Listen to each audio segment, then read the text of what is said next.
ሰላም ጤና ይስጥልን ውድ የቻናላችን ተከታታዮች የፕሮግራማችን ቤተሰቦች ይህ አብዲራዋቲው ነው። ፕሮግራማችን ላይክ በማድረግ እንዲጀምሩ አዲስ የሆናችሁ ሰብስክራይብ በማድረግ ለዚህ ቻናል ቤተሰብ እንድትሆኑ እንዲሁም ይህንን ፕሮግራም ከሀገር ውጭ የምታደምጡ እንደ ሁሉ ጊዜው ድጋፍ ታደርጉ ዘንድ በአክብሮት እየጋበዝን በአምስቱ ትላልቅ ሊጎች በተደረጉ በርከት ያሉ የእሁድ መርሃ ግብር መካከል የሊቨርፑልና የቼልሲ በስታንፎርድ ብሪጅ ያደረጉት ጨዋታ ተጠባቂ ነበር። በዚህ ጨዋታ ዙሪያ ሰፊ የጨዋታ መልከታና ግምገማ እናደርጋለን።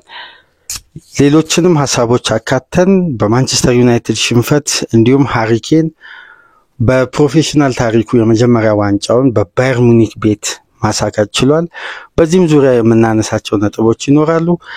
ዝርዝር ጉዳዮችን አስፍተን የምናነሳበትን ፕሮግራም በተለይ የቼልሲና ሊቨርፑል ጨዋታ ሻምፒዮናው ሊቨርፑል ወደ ስታንፎርድ ብሪጅ ተጉዞ 3-1 የተሸነፈበትን ቼልሲ ደግሞ የዩኤፋ ሻምፒየንስ ሊግን ቦታ ይዞ ለማጠናቀቅ በቶፕ 5 የሚደረገውን ፉክክር በራሱ የመወሰንን አቅም በስተመጨረሻ ያዳበረበትን ውጤት በሻምፒዮናው ሊቨርፑል ላይ አስመዝግቧል። በእነዚህ ነጥቦች ዙሪያ እንወያያለን። ኒውካስልም ነጥብ ጥሏል። ይሄ ደግሞ ለቼልሲዎች የተሻለ እድል ፈጥሯል። ሲቲ ደግሞ አርብ ምሽት ወልቭስን ማሸነፉን ተከትሎ ኖቲንግሃም ፎረስት ዛሬ ከክሪስታል ፓላስ ጋር የሚያደርገው ጨዋታ ለቶፕ 5 የሚደረገውን ጉዞ አንዱ ወሳኝ ጨዋታ ተደርጎ ተወስዷልና በለንደን ደርቢ በዌስትሃም እና ቶትናም መካከል የተደረገው ጨዋታም ባቻ ውጤት ተጠናቋል። ሰፊ ዝርዝር ጉዳዮችን በዚህ ፕሮግራም እንግዲህ ጠቅለል አድርገን የቼልሲና ሊቨርፑል ጨዋታን አተኩረን የሌሎችን ውጤቶችና አንዳንድ መነሳት ያለበትን ነጥብ እያለፍን እናነሳለን። ከስፔን ላሊጋና ከጣሊያን ሴሪያ ውጭ የቀሩት የአምስቱ ትላልቅ ሊጎች ተጠናቋል። ሙኒክ የጀርመን ቡንደስሊጋ ሻምፒዮን መሆኑ ተረጋግጧል። ፓሪስ ሴን ጀርሜን የሊጋ ሊቨርፑል የፕሪሚየር ሊግ ሻምፒዮን መሆኑ ተረጋግጧል። ሁለቱ ውድድሮች ብቻ ናቸው እንግዲህ እስካሁን ድረስ መቋጫም ድል አድራጊውም ያለየው የሁለቱ ሊጎች የስፔንና የጣሊያን ሴሪያ ነው። ማድሪድም ሴልታ ፊጎን በሜዳው አስተናግዶ 3-2 በሆነ ውጤት አሸንፏል። ባየር ሙኒክ እንግዲህ ትናንትና እንደምታውቁት ቅዳሜ ምሽት 3-3 ከአርቢ ላይፕዚግ ጋር ከተለያየ በኋላ ፍራይበርግን ያስተናገደው ሌቨርኩዘን ባቻ ውጤት ጨዋታውን ማጠናቀቁን ተከትሎ ነው ሙኒክ ሻምፒዮን መሆኑን የተረጋገጠው። 34ኛ የቡንደስሊጋ ድሉን ነው ባየር ሙኒክ ያስመዘገበው። እንግዲህ ከዚህ ድል ጀርባ መነሳት ያለበት ብቸኛ ነጥብ ካለም የሃሪኬን ሜጀር ትሮፊ ያሳካበት የውድድር አመት መሆኑ ነው። በብቸኝነት ለተጫዋቹ የሚነሳ በክለብ ደረጃ ያሳካው ትልቁ ስኬት የቡንደስሊጋ ዋንጫ ያሳካበት ነውና ይሄ ለሃሪኬን ለእንግሊዛዊው አጥቂ ትልቅ ምዕራፍ የጀመረበት ወደ እድሜው ማብቂያ አካባቢ 30ዎቹ ቤት ገብቷል። ያጥቂ እንግዲህ በመጨረሻም ምኞቱን ማሳካት ችሏል። የሄደበትን ዓላማ በሁለተኛው ውድድር አመት መፈጸም ችሏልና ሃሪኬን ዋንጫው ማሸነፉ ነው በአብዛኛው ሚዲያ ሽፋን ያገኘው እንጂ የባየር ሙኒክ የዘንድሮ ውድድር አመት አሸናፊ መሆን የባየር ሌቨርኩዘን መዳከም በተመሳሳይ የአርቢ ላይፕዚግ ተፎካካሪ አለመሆን ዶርትሙንድ በቀድሞ አቋሙና አለመገኘት ሙኒክ የዘንድሮ ዋንጫ እንደሚያሳካ የውድድር አመቱ አጋማሽ ከተጠናቀቀ በኋላ አብዛኛው የእግር ኳስ ቤተሰብ የተስማማበት ነበር። በዚህ ረገድ እንግዲህ ሙኒክ አሸናፊ ሆኗል። ወደ ፕሪሚየር ሊግ ስንመጣ ከየትኛውም ጊዜ በላይ ትኩረት የሳበው የዘንድሮ የእንግሊዝ ፕሪሚየር ሊግ ትልቁ ፉክክር የሻምፒየንስ ሊግን ቦታ ይዞ ለማጠናቀቅ የሚደረገው የመጨረሻ ርብርብ ነው። አብዛኛው ትላልቅ ክለቦች እንግዲህ ውጥረት ውስጥ ገብተዋል፣ ጫና ውስጥ ገብተዋል፣ እያንዳንዱን ጨዋታ የማሸነፍ ግዴታ ውስጥ ገብተዋል። የቼልሲና ሊቨርፑል ጨዋታ ከመጀመሩ ቀደም ብሎ በቶፕ 5 ጉዞ ላይ የሚጠበቀው ትልቁ ጨዋታ የብራይተን እና የኒውካስል ነው። በ1-1 ውጤት ተጠናቋል። ምንቴ ለብራይተን፣ አሌክሳንደር ኢሳቅ በፍጹም ቅጣት ምት ለኒውካስል አስቆጥሮ 1-1 ያጫወታ ተጠናቋል። የኒውካስል ነጥብ መጣል እንግዲህ ለሲቲና ለቼልሲ እንዲሁም ለኖቲንግሃም ፎረስት ትልቅ አድቫንቴጅ ፈጥሯል። ኒውካስል ቢያሸንፍ ጨዋታው ወደ 65 ነጥብ ነበር ነጥቡን ከፍ ማድረግ የሚችለው። አሁን 63 ነጥብ ላይ ቆሟል። ኒውካስል አራተኛ ደረጃን ይዞ ሲቲ በሶስተኛ ደረጃነት ቀጥሏል በሊጉ ላይ። እንዲሁም ቼልሲ ሊቨርፑልን ማሸነፉን ተከትሎ ከኒውካስል ጋር በነጥብ እኩል ሆኖ ከማንቸስተር ሲቲ በአንድ ነጥብ አንሶ እዛው ባለበት አምስተኛ ደረጃ ላይ፣ ነገር ግን ከተከታዩ ኖቲንጋም ፎረስት በ3 ነጥብ ልዩነት ርቆ እንዲሁም በ9 ግቦች ልዩነት ነው ቼልሲ አምስተኛ ደረጃ ላይ መቀመጥ የቻለው። ኖቲንጋም 60 ነጥብ ነው ያለው። ዛሬ ምሽት ከክሪስታል ፓላስ ጋር የሚያደርገውም ጨዋታ ይጠበቃል። ይሄ የቶፕ 4 የቶፕ 5 ቦታ ይዞ ለማጠናቀቅ የሚደረገው ፉክክር በዘንድሮ የውድድር ዓመት በፕሪሚየር ሊጉ ላለመውረድ በሚደረገው ፉክክር እንግዲህ 3ቱ ክለቦች ተለይተዋል። የሊጉ ሻምፒዮን ተለይቷል። በብቸኝነት የእንግሊዝ ፕሪሚየር ሊግን በትኩረት እንድናይ የሚያደርገው እንግዲህ ለሻምፒየንስ ሊግን ቦታን ይዞ ለማጠናቀቅ የሚደረገው ቀጣይ ፉክክር ነው። ሲቲ ከሁሉም ክለቦች የተሻለ ፊክስቸር እንዳለው ይነገራል። ኒውካስል ከቼልሲም ከአርሴናልም ጋር ጨዋታ አለው። ቼልሲ፣ ማንቸስተር ዩናይትድ፣ ኖቲንጋም ፎረስት፣ ኒውካስል እነዚህ 3 ትላልቅ ክለቦች አሉት። ትኩረት የሚስብ ፉክክር ልናይ የምንችልበት እድል ሰፊ ነው። ምክንያቱም በቀጣይ ሳምንት ቼልሲ ከኒውካስል ጋር ነው የሚያደርገው ጨዋታውን። የመጨረሻው ጨዋታ የሚሆነው ከኖቲንጋም ፎረስት ጋር ነው። ሁለቱም ቶፕ 5ን ቦታ ይዞ ለማጠናቀቅ እድል አላቸውና የቼልሲ ፉክክር ጠንካራ ነው የሚሆነው። ሲቲ አብዛኛውን የቶፕ ፍላይት ክለቦችን የእርስ በርስ ግንኙነት አጠናቋል። ስለዚህ ራሱን ከጫና በጸዳ መልኩ ነው ቀጣይ ፊክስቸሮችን የሚያደርገው። በዚህ መሃል እንግዲህ አርሴናል ሁለተኛ ደረጃ ላይ ተቀምጦ ነገር ግን ሳይታሰብ እነዚህ ተከታይ ክለቦች ወደ አርሴናል ያላቸውን የነጥብ ልዩነት አጥብቧል። አሁን ሲቲ የአንድ ጨዋታ እድሜ ነው ጋፕ ነው ልዩነት ያለው ከአርሴናል ጋር። በተለይ ደግሞ ሲቲ በዘንድሮ የውድድር ዓመት ከአርሴናል የተሻለ በርካታ ጨዋታዎችን አሸንፏል። 19 ጨዋታዎችን አርሴናል ሲቲ ማሸነፍ ሲችል አርሴናል ማሸነፍ የቻለው 18 ጨዋታ ነው። በርከት ያሉ ያቻ ውጤቶችን ያስመዘገበው የሚካኤል አርቴታ ቡድን ዋጋ የከፈለበት የዋንጫ ፉክክር አንዱ መነሻ ነበርና አሁን ከሁለተኛ እስከ አምስተኛ ደረጃ ያሉ ክለቦች የሚያደርጉት ጠንካራ ፍልሚያ በቀጣይ በፕሪሚየር ሊጉ ትኩረት የሚስብ ነው። ዋና በዚህ ፕሮግራም እንግዲህ ለይተን ነጥለን የምንመለከተው በዋነኝነት የቼልሲና የሊቨርፑል ጨዋታ ነው። ሻምፒዮናውን ሊቨርፑል እንግዲህ ጋርድ ኦፍ ኦነር በመሆን ቼልሲዎች በደማቅ አቀባበል ተጫዋቾቹና ኮቺንግ ስታፍ፣ በተቃራኒው ግን ደጋፊው ደግሞ በከፍተኛ ተቃውሞ ነበር ሊቨርፑሎችን የሊጉን አሸናፊ የተቀበሉትና ባልተለመደ መልኩ ከፍተኛ ጩኸት ነበር። ሁለቱ ክለቦች በታሪክ አጋጣሚ አንዱ ሻምፒዮን ሲሆን አንዱ ጋርድ ኦፍ ኦነር የሆነ ተደጋጋሚ ታሪክ አላቸው። ለምሳሌ በጆዜ ሞሪኖ ጊዜ ቼልሲ ቀደም ብሎ ዋንጫውን 2 ጨዋታ እየቀረው ሲያረጋግጥ በስታንፎርድ ብሪጅ ከሊቨርፑል ጋር በነበረው ጨዋታ እንግዲህ ሊቨርፑሎች ጋርድ ኦፍ ኦነር ሆነው ቼልሲዎች ሲገቡ መመልከት ችለን ነበር። ከዛም በኋላ ግን ሊቨርፑል ለ2 ተከታታይ ጊዜ ይህን ታሪክ ስታንፎርድ ብሪጅ እና አንፊልድ ላይ ከቼልሲዎች ጋር መፈጸም ችለዋል። የትናንቱ አንደኛው ነው። ከ5 ዓመት በፊት ደግሞ የርገን ክሎፕ ባሳኩበት ከ31 ዓመት በኋላ ሊቨርፑል ዋንጫውን ባነሳበት የውድድር ዓመት በአንፊልድ በኮቪድ ወቅት በተመሳሳይ ቼልሲዎች በእንዲህ መልኩ ነበር ሊቨርፑሎችን ወደ ሜዳ ያስገቡት እና ይሄ ጉዳይ ምናልባት በደጋፊው ዘንድ የፈጠረው አንዳንድ እግር ኳሳዊ ስሜት ስላለ በተቃውሞ ነበር ጨዋታው የጀመረው። በተለይ ደግሞ ከጨዋታው ቀደም ብሎ ከተነሱ ነጥቦች የሞሲ ካሴዶና የሮሚዮ ላቪያ ወደ አንፊልድ የሚያደርጉት ዝውውሩን ቼልሲዎች ጠልፈው ነበር ሁለቱ ተጫዋቾች ወደ ቼልሲ የተዘዋወሩት።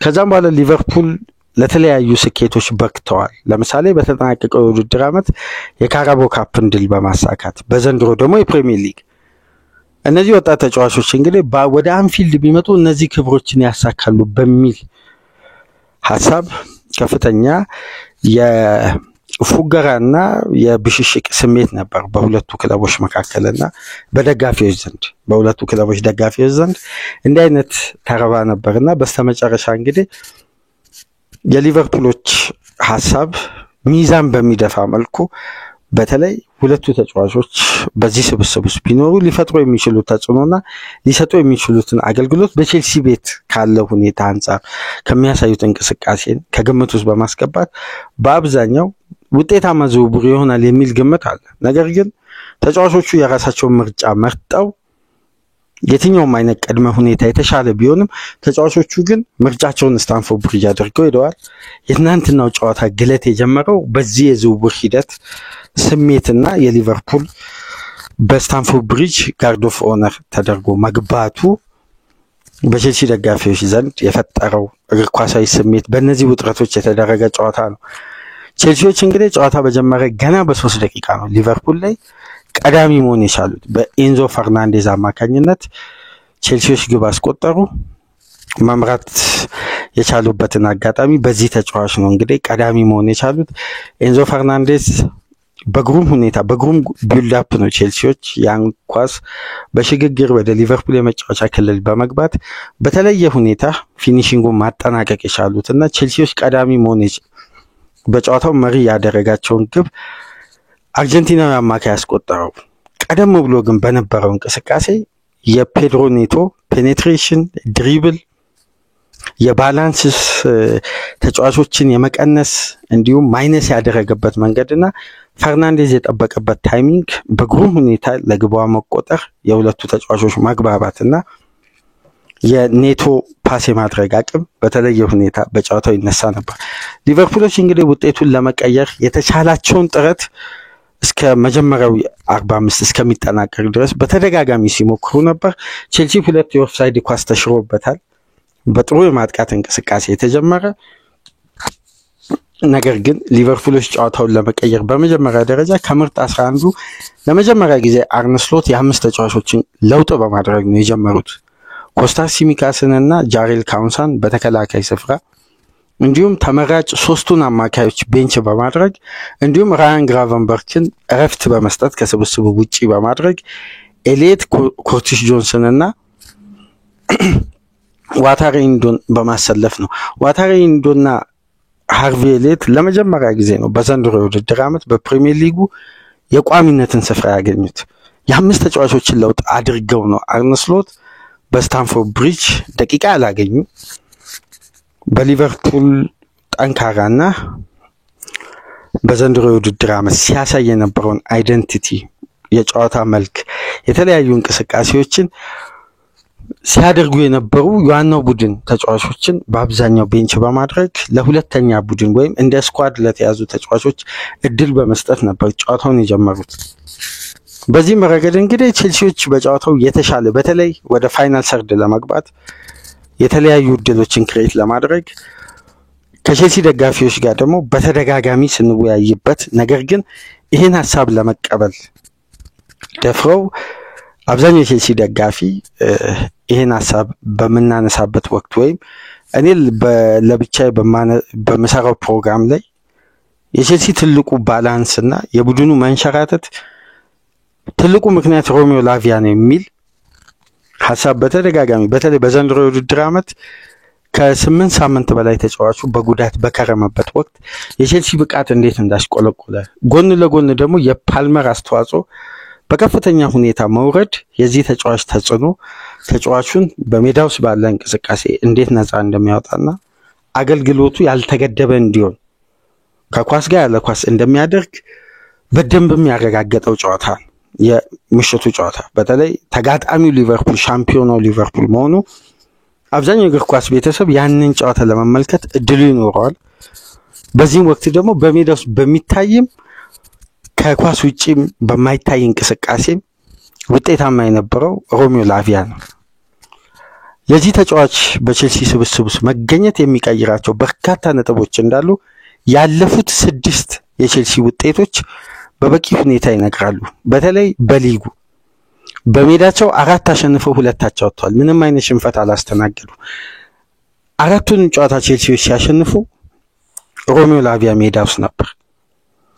ስለዚህ ቼልሲ በቅርብ ሳምንት የፈጠረው መነቃቃትና መነሳሳት ወደ ራሱ አጫወት የማምጣት ተጋጣሚ አሳምኖ የማሸነፍ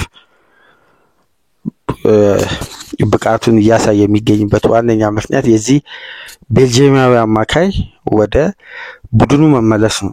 በመጀመሪያው 45 እንግዲህ ሊቨርፑልም ቼልሲዎችም በጥሩ የማጥቃት እንቅስቃሴ ጥሩ ፉክክር አይተን የመጀመሪያው 45 ተጠናቀቀ። ሁለተኛው 45 እንደተጀመረ ነው ዣሬል ካውንሳ በራሱ መረብ ላይ በቫንዳይክ እና በተጫዋቹ መካከል በተፈጠረ አለመግባባት ኮንሳ በራሱ መረብ ላይ አስቆጥሮ የቼልሲ አድቫንቴጅ ወደ 2 ግብ ልዩነት የሰፋው። ከዛም በኋላ የጨዋታው ማብቂያ አካባቢ 86ኛ ደቂቃ ላይ አሌክሲስ ማካሊስተር ያሻማውን ኳስ ቨርጂል ቫንዳይክ አስቆጥሮ ሊቨርፑል ወደ ጨዋታው ተመለሰ።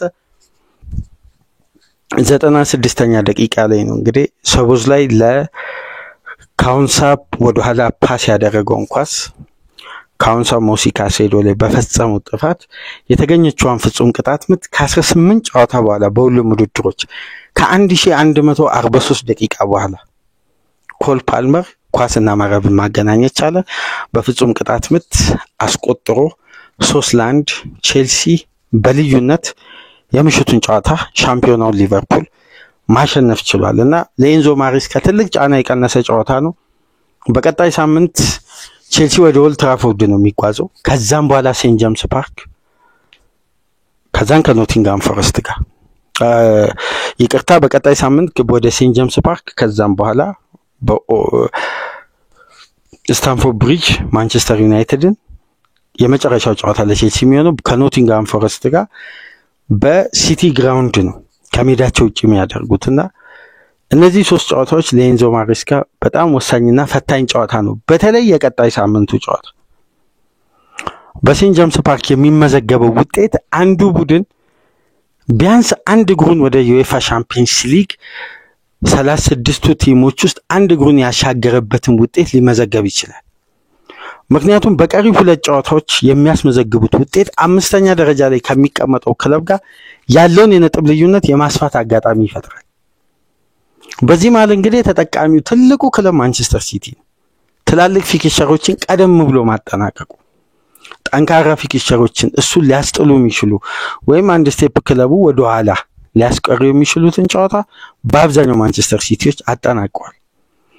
የሲቲ ቀጣይ ፊክቸር እንኳን ከሌሎች ክለቦች አንፃር ሲታይ ሲቲ ሞር አድቫንቴጅ አለው። አሁን የያዘውን ፖዚሽን ይዞ የማጠናቀቅ ወይም ወደ አርሴናል ነጥቡን የማጥበብ አድቫንቴጁ ከሌሎች ክለቦች ተፎካካሪ ክለቦች አንፃር የተሻለ አድቫንቴጅ አለው።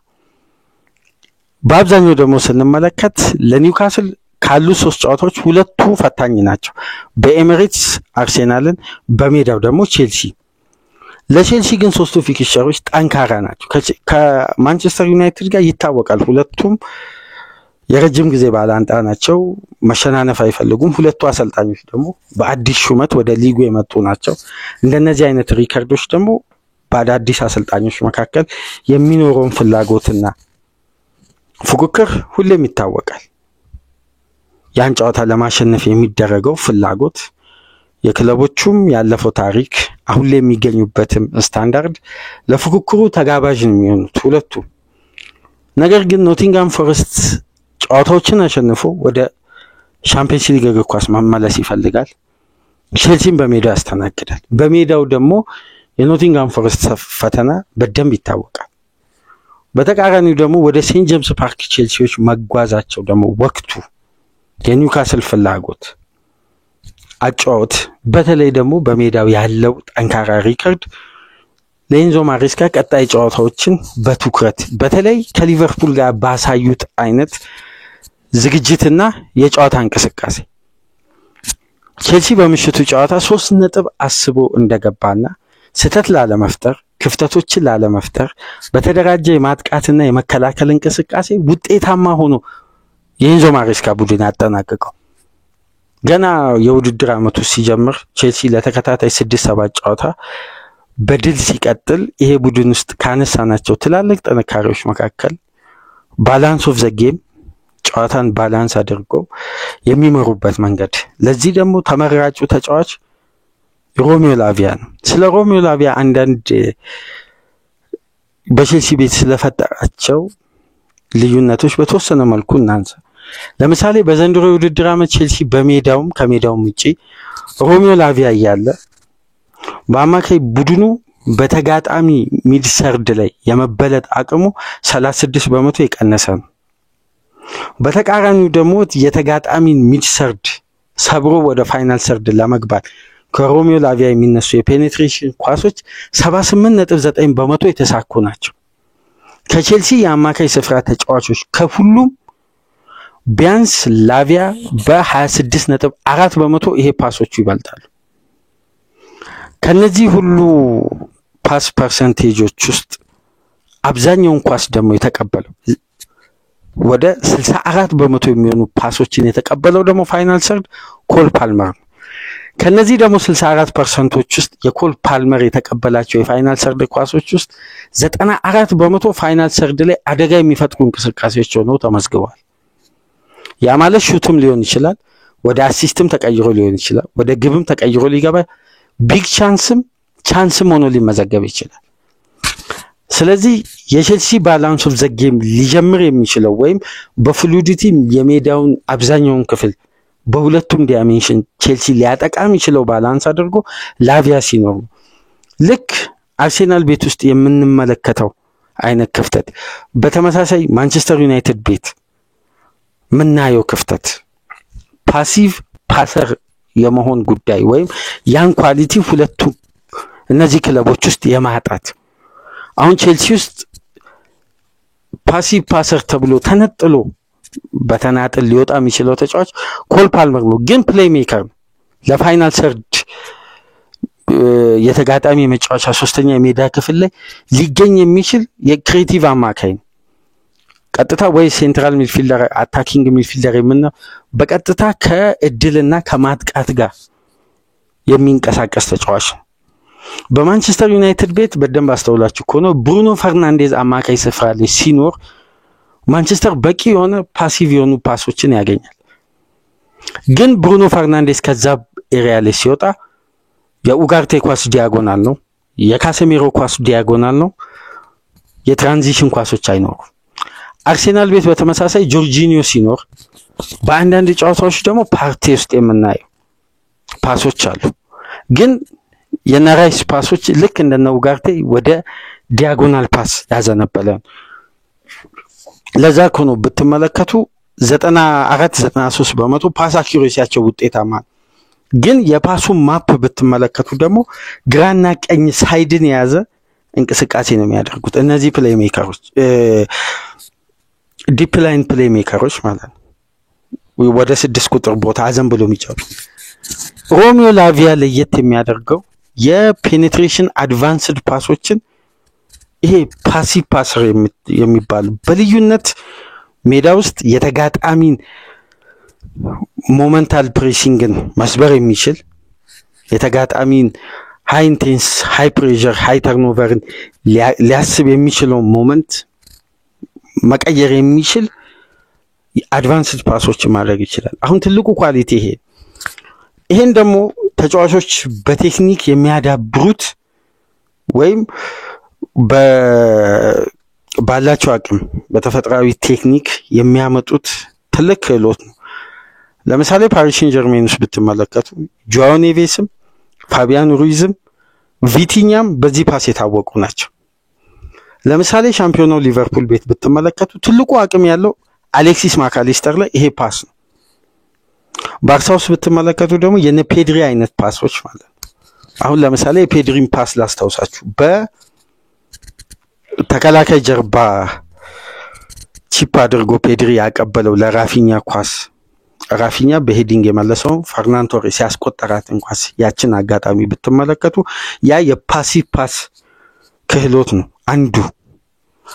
እና እንደነዚህ አይነት አጋጣሚዎች በተጠናቀቀው የውድድር አመት ደግሞ ጁዲ ቤሊንጋም ውስጥ የምናየው ፓስ ዘንድሮ ግን የጠፋው በተጫዋቹ አቅም ላይ በተለይ አጀማመሩ ላይ ደካማ ተደርጎ ተጫዋቹ ሲጠቀስ የነበረበት ትልቁ አቅም ይሄ ነው። እነዚህ ተጫዋቾች ቡድናቸው ከምንም ላይ እድልን እንዲፈጥር ግብን እንዲያስቆጥር ተጋጣሚ ላይ ብልጫ እንዲወስድ አልፎም ደግሞ ባላንስ ኦፍ ዘ ጌምን የቡድኑን ትልቁን አቅም ይዘው ከኳስ ጋር እንዲያጠቃም የሚያደርጉበት መንገድ ይሄ ነው። ስለዚህ የሮሚዮ ላቪያ በቼልሲ አማካይ ስፍራ ላይ መኖር አይታችሁ ከሆነ የኤንዞ ፈርናንዴስ ፔኔትሬሽን እና ፋይናል ሰርድ መገኘት በተጋጣሚ ቦክስ ውስጥ ተገኝቶ ግብ እስከ ማስቆጠር ያውም በ3 ደቂቃ አንድ ቡድን እኮ ኦርጋናይዝድ ነው ስሎ ስታርት ሊያደርግ ይችላል ግን ዌል ኦርጋናይዝድ ነው መረጋጋት ይታይበታል ጨዋታው ላይ ዝግ ባለ ቴምፖ ነው እየገባ ያለው የተለያዩ ኦርጋናይዜሽኖች በተለይ ደግሞ አብዛኛው እንግሊዝ ክለብ ጥንቃቄ የሚመርጥበት ደቂቃ ላይ ነው ቼልሲ በዚህ አማካኝነት ግቧን ያስቆጠረው ስለዚህ የኤንዞ ፈርናንዴዝ የማጥቃት እንቅስቃሴና ቦታውን ትቶ ፋይናል ሰርድ እስከ መግባት ድረስ ነፃነት የሚያገኝበት ፖሴሽን ለምሳሌ የኮል ፓልመርን የምሽቱን ጨዋታ ኮከብ ተብሏል ለኔ ጨዋታው ኮከብ ሮሚዮ ላቪያ ነበር ግን የስካይ ስፖርትም የቢቢሲ የጨዋታው ኮከብ ኮል ፓልመር ነው 5 ሙከራ አድርጓል 4 ቢግ ቻንሶችን ክሬት አድርጓል 3 ኢላማቸውን የጠበቁ ሙከራዎችን አድርጓል በተጋጣሚ የመጫወቻ ቦክስ ውስጥ 9 ኳሶችን ነክቷል ከቼልሲ ተጫዋቾች በአጠቃላይ ከፍተኛ ቁጥር ያለው ፋይናል ሰርድ የተሳኩ 28 ፓሶችን አድርጓል እነዚህ ኳሊቲዎችን ከኮል ፓልመር ውስጥ ስናጣ የነበረበት አብዛኛው ጨዋታ ደግሞ ከተመለከታችሁ 74% ሮሚዮ ላቪያ ሜዳ ውስጥ የለም አብዛኛው ጨዋታ ካሴዶና ኤንዞ ፈርናንዴስ ሲጫወቱ በተመሳሳይ ቢልድ አፕ ነው ቼልሲ የሚጀምረው ያ ማለት ለተመሳሳይ ፕሬሲንግ ይጋለጣል የቡድኑ የማጥቃትም ወደ ፋይናል ሰርድ የሚሄድበትን ሂደቱንም የመቀየር አቅም ተመሳሳይ ፓስ ነው የሚጠበቀው ከነዚህ ተጫዋቾች ስለዚህ አንድ ቡድን የተደራጀበትን ተመሳሳይ ፕሬሲንግ ቼልሲ ላይ ካደረገ ግብ ለማስቆጠር ሂደቱን ማግኘት ይችላል ማለት ነገር ግን ቢልድ አፕ ሁሌም ተመሳሳይ እንዳይሆን ለተጋጣሚ የማይጠበቅ ቢልድ አፕ ማድረግ የማይጠበቅ የማጥቃት እንቅስቃሴ መጀመር ትልቁ አቅም ያለው ሮሚዮ ላቪያ ውስጥ ለዚህ ነው ኤንዞ ማሬስካ ላቪያ ካለ ቡድናችን ሁሌም ብቃቱ አስተማማኝ ነው የሚሉት እንደምታስታውሱ ከኤቨርተኑ ጨዋታ በኋላ በደም ስለ ላቪያ አብራርተዋል ቼልሲ ላቪያ ካለ በብዙ ሁኔታዎች አይቸገርም በርካታ ክፍተቶችን ችግሮችን በአማካይ ስፍራ ይቀርፍልናል የሌሎች ተጫዋቾችንም ኤሪያ ከቨር ያደርግልናል የሚል ሐሳብ ይሰጣሉ የተጫዋቹ የግል ስኪልና የሚፈጥረው ተጽዕኖ ሁሌም ለቼልሲ የተዋጣለትን ደቂቃ በሜዳ ውስጥ እንዲያደርግ ትልቁ መነሻ ነውና ይሄ ተጫዋች በምሽቱ ጨዋታ በግሌ በተመለከትኩት የጨዋታው ትልቁ ልዩነት ነበር ዳይናሚክ ተጫዋች መሆኑን ማሳየት ይችላል ግን ሮሚዮ ላቪያና ቼልሲ አብሮ በጋራ በእንዲህ መልኩ በአማረ መልኩ አንድ የውድድር ዓመት እንዲቆዩ ተጫዋቹ ላይ የጌምና የሎድ ማኔጅመንት መደረግ አለበት አሁን ስለ ሮሚዮ ላቪያ ሁሌ ሲነሳ ከተጫዋቹ ጋር አብሮ የሚነሳው ነገር ጉዳት ነው